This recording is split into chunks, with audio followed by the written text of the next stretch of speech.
o coração leva pra saber que o sinônimo de amar é sofrer.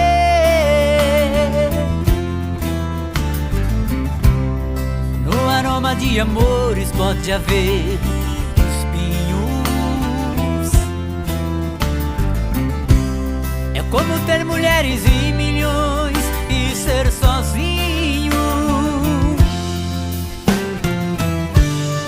na solidão de casa.